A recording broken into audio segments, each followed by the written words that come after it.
Masih soal mudik, saudara, ribuan pemudik memadati Pelabuhan Soekarno-Hatta, Makassar, Sulawesi Selatan. Para pemudik ini berasal dari 2 kapal yang bersandar. Ribuan pemudik ini menggunakan KM Bukit Siguntang dari Parepare dan KM Dombo Solo dari Bau-Bau. Para pemudik cenderung memilih mudik lebih awal untuk menghindari penumpukan penumpang saat puncak arus mudik. Pihak Pelni Makassar bilang pergerakan penumpang angkutan laut di Pelabuhan Soekarno-Hatta masih stabil. Diperkirakan puncak arus mudik terjadi 2 hari sebelum Lebaran.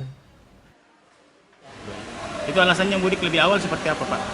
Karena begini, kalau dari awal istilahnya kan seharusnya kan penghasilan saya sekian kan. Nah, jangan sampai habis lebaran hari A bikin kesusahan kan, jangan sampai. Lebih baik yang bikin nanti sedang-sedang saja. Berarti juga menghindari penumpukan seperti itu ya, Pak? Iya.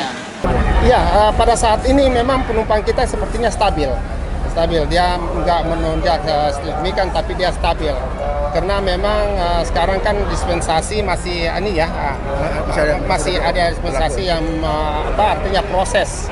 Jadi yang pemesanan tiket itu belum semuanya yang memverifikasi lagi atau melanjutkan dengan pelaporannya. Pemudik tujuan Bima dan juga Tarakan diberangkatkan menggunakan 2 kapal melalui Pelabuhan Soekarno-Hatta, Makassar. Pemudik tujuan Bima dan Tarakan ini diberangkatkan menggunakan KM Tilong Kabila dan juga KM Bukit Siguntang.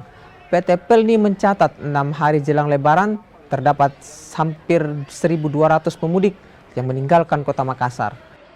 Dengan rincian penumpang naik 1.000 orang, penumpang lanjutan sebanyak 159 orang.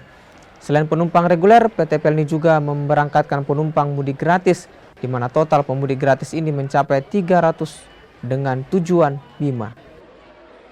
Ya, persiapan Pelni ya jelas memperhatikan yang jelas kenyamanan penumpang. Jadi dispensasi penumpang, ya itu juga dispensasi penumpang itu tetap tergantung dari permintaan dari sah bandar ya. Jika penumpang oper dimungkinkan masih ada untuk dispensasi